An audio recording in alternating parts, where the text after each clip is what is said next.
தமிழ்நாடு அஞ்சல் துறையிலிருந்து 2292 காலிடங்கள் அறிவிச்சிருக்காங்க. 10ஆம் வகுப்பு படிச்சிருந்தா போதும், தாராளமா நீங்க இந்த ஜாப்க்கு அப்ளை பண்ணலாம். உங்க சொந்த ஊர்லயே வேலை இருக்கும். மிஸ் பண்ணாம உடனே அப்ளை பண்ணுங்க. வாங்க எப்படி அப்ளை பண்றதுன்னு பார்க்கலாம். 3 விதமான பதவி கொடுத்திருக்காங்க. Branch post master, assistant branch post master, Dak Sevak. மொத்தமா 2292 காலிடங்கள் இருக்கு. இதுக்கான சம்பளம் பாத்தீங்கன்னா மாதம் 12,000 இருந்து 29,380 வரை இருக்கும். இதுக்கான கல்வி தகுதின்னு பாத்தீங்கன்னா 10th முடிச்சவங்க அப்ளை பண்ணலாம். நீங்க அதுக்கு மேல படிச்சிருந்தாலும் நீங்க இந்த ஜாப்க்கு அப்ளை பண்ணலாம்.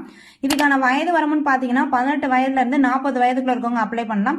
இந்த ஜாப்க்கு எக்ஸாம் கிடையாது, 10th மார்க் வச்சு தான் செலக்ட் பண்ணுவாங்க. இந்த ஜாப்க்கு அப்ளை பண்றதுக்கான கடைசி தேதி 3/3/2025.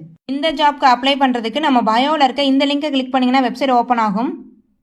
அதுல தமிழ்நாடு அஞ்சல் துறையில் 2292 காலிடங்கள் அறிவிப்பு. இந்த போஸ்ட்டை கிளிக் பண்ணீங்கன்னா இந்த ஜாப் பத்தின ஃபுல் டீடைல்ஸ் இருக்கும். அதை பொறுமையா படிச்சு பார்த்துட்டு அதில் கொடுத்துருக்க தகுதி அனைத்து உங்கள்கிட்ட இருக்கான்னு கன்ஃபார்ம் பண்ணிக்கோங்க. கன்ஃபார்ம் பண்ணிட்டு ஸ்க்ரோல் பண்ணி கீழே வந்தீங்கன்னா ஆன்லைனில் அப்ளை பண்ற லிங்க் இருக்கும். அதை கிளிக் பண்ணி அப்ளை பண்ணுங்க.